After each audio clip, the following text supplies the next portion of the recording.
నమస్తే sir, bouquet Ranjith గారు. నమస్తే అండి. Sir, welcome to academy. Thank you.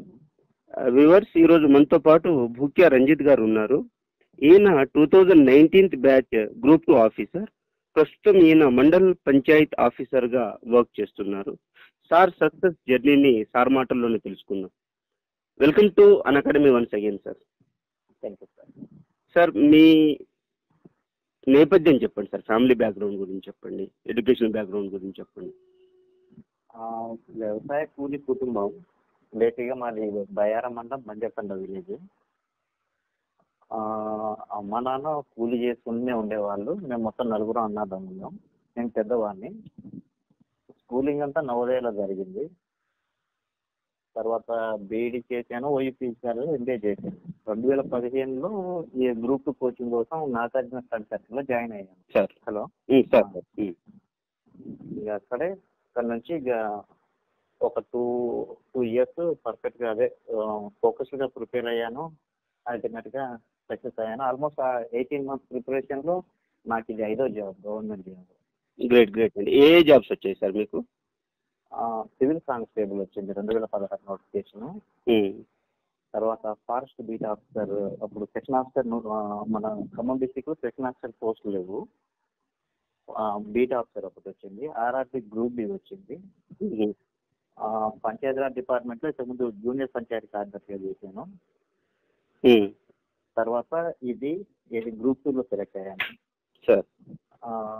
మన హాస్టల్ వార్డెన్ సంబంధించి కూడా సర్టిఫికేట్ వెరిఫికేషన్కి వెళ్ళాను. గ్రూప్ 4 కూడా సర్టిఫికేట్ వెరిఫికేషన్ అటెండ్ అయ్యాను. కానీ ఇంకా తర్వాత ప్రాసెస్ నేను వెబ్ ఆప్షన్ కూడా లాంటివి చేయలేదు. ఇది ఆల్రెడీ చేసేది పోస్ట్ పెద్దది కాబట్టి మన వల్ల ఇంకొకరు జాయిన్ అయితే ఇంకొకరు ఆపర్చునిటీ పోతుంది కదా అనేసి అవి పట్టించుకోలేదు. గ్రేట్ గ్రేట్ గ్రేట్ అండి.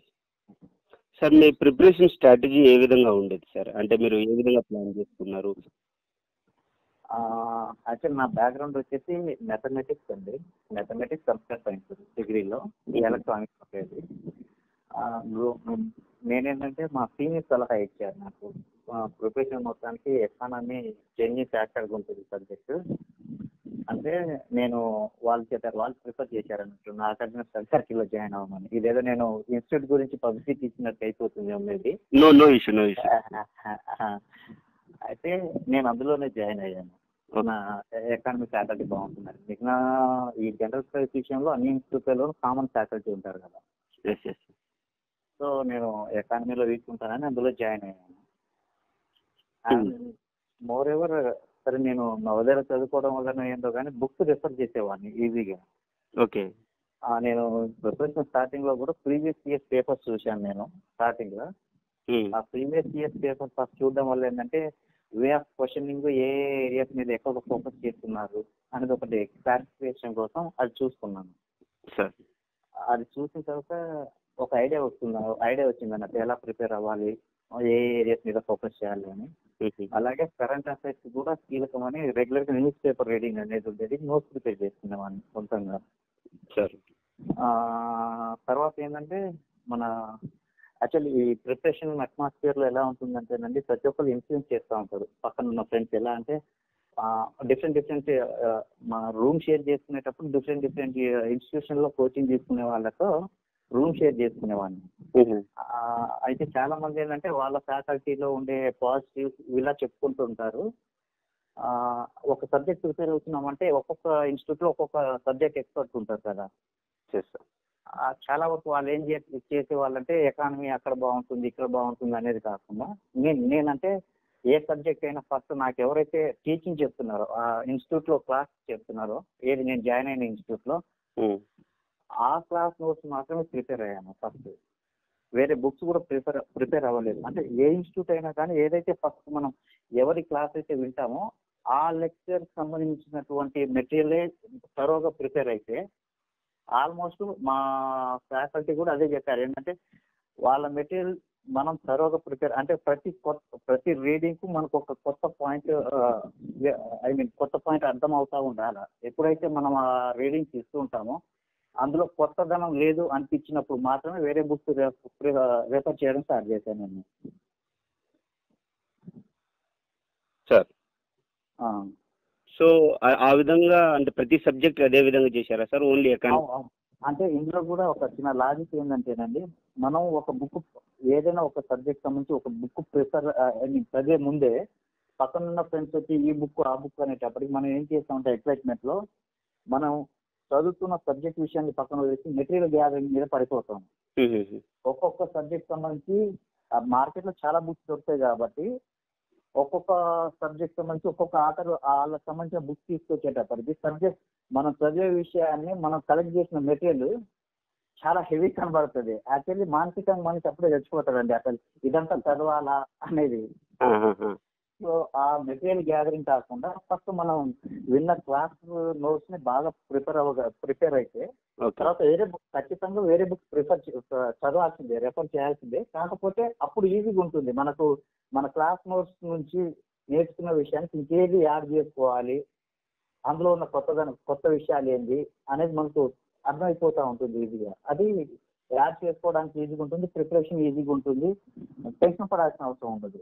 గ్రేట్ గ్రేట్ అండి. సార్ మా వ్యూవర్స్ కోసం అంటే ఇన్ స్పెసిఫిక్ గా polity, history, economy, geography, social issues, Telangana movement మీరు ఏమైనా బుక్ సజెస్ట్ చేయగలుగుతారా? ఎందుకంటే మా వ్యూవర్స్ చాలా మంది అడుగుతున్నారు సార్, టాపర్స్ యొక్క ఎక్స్పీరియన్స్ తో పాటు బుక్స్ లిస్ట్ కూడా చెప్తే బాగుంటుంది అని చెప్పేసి. యాక్చువల్లీ నేను పర్టికులర్ ఒక ఆథర్ బుక్ అంటూ చెప్పలేనండి. Okay okay.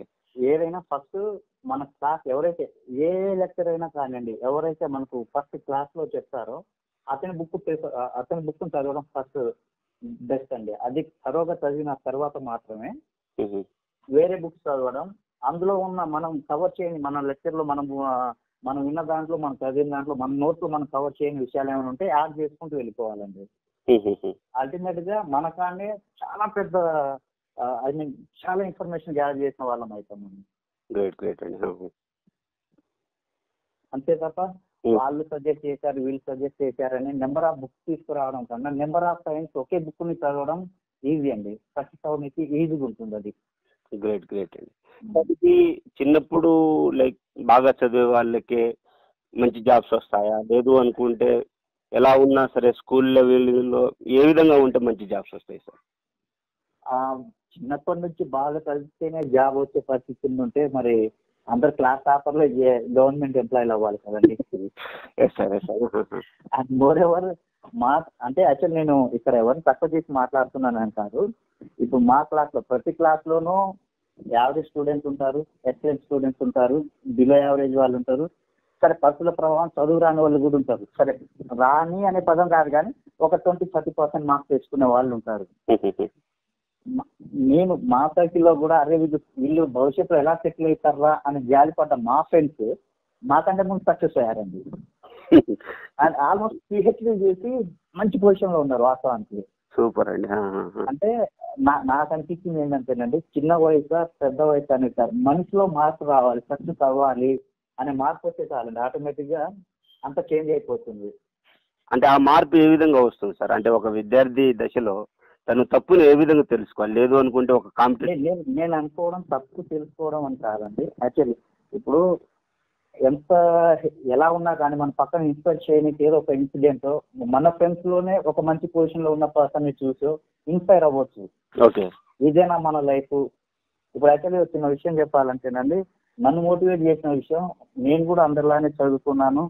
యాక్చువల్ 2004 నవోదయ నుంచి నేను బయటకు వచ్చాను. 2007లో డిగ్రీ అయిపోయింది, 2008-9లో బీఈడీ అయిపోయింది, 2009 నుంచి 2011 ఎంబీఏ చేశాను. నేను ఓఈపీజీ కాలేజీలో ఎంబీఏ చేశాను. యాక్చువల్ 2007లోనే కేఈ క్యాంపస్ లో ఎంసీ డిస్కంటిన్యూ చేశాను. ఆ తర్వాత బయట ఇతరత్ర విషయాల వల్ల, చిన్న చిన్న ఇష్యూస్ వల్ల డిస్టర్బ్ అయ్యాను. ఓకే. ఎక్కడైనా ఫ్రెండ్స్ మేము గెట్ టుగెదర్ అయినా కానీ, బయట వేరే ఫ్రెండ్స్ తో కలిసినా కానీ ఈ బ్యాక్గ్రౌండ్ చెప్పుకునేటప్పుడు నవోదయలో చదువుకున్నామంటే హెడ్ మీ కేంద్రపై నవోదయలో చదువుకున్నారు, మీకు ఆసం లైఫ్ ఇది సరే. నేను యాక్చువల్లీ నేను జీరో అనుకునే టైంలో కూడా ఈ నవోదయ ఈ వినేటప్పటికి ఏంటంటే అరే మనలో మనం సాధించేది ఏదో ఉంది, యాక్చువల్లీ ఇది మన లైఫ్ స్టైల్ కాదు, మనమే మన ఉన్నదాన్ని ఏదో తక్కువ మనం తక్కువ చూసుకుంటున్నామేమో అని నాకు నేను ఆలోచించుకొని వెళ్ళిపోయాను ప్రిపరేషన్కి. అంటే పర్టికులర్ గా ఏదో ఒక చిన్న మూమెంట్ చాలండి మనిషిలో మనం సాధించాలన్న తపన క్రియేట్ చేయడానికి. గ్రేట్ అండి. సో ఎవరైనా సాధించవచ్చు, లైక్ చేంజ్ అనేది ఏదో మూమెంట్ లో వస్తుంది అంటారు. షూర్, అది నేను నమ్ముతున్నానండి. Great great sir. ఇప్పుడు మనము ఏదైనా మెయిన్ సెంటర్స్ లైక్ ఖమ్మం కావచ్చు, లేదనుకుంటే హైదరాబాద్ కావచ్చు, చాలా మంది ఆస్పిరెంట్స్ చాలా సంవత్సరాల నుంచి చదువుతూ ఉంటారు సార్. కానీ వాళ్ళు తరచూ ఫెయిల్ అవుతూ ఉంటారు. అంటే ఎలాంటి లోపాలు స్టూడెంట్స్ తరచుగా చేస్తూ ఉంటారు సార్? యాక్చువల్లీ లోపాలు అని చెప్పలేనండి. కొంతమంది ఆర్థిక పరిస్థితుల పరంగా కూడా ఇష్యూస్ ఉంటాయి. సో ఇప్పుడు నా ప్రిపరేషన్లో ఉన్నప్పుడు కంప్లీట్ ఫోకస్డ్గా దాని మీదనే ఫోకస్ చేయగలిగే విధంగా ఉండాలి, కానీ అంత ఈజీ కాదు కదండి అది కూడా. అంటే కంప్లీట్గా చెప్పాలంటే ఇప్పుడు ప్రిపరేషన్లో ఉన్నప్పుడు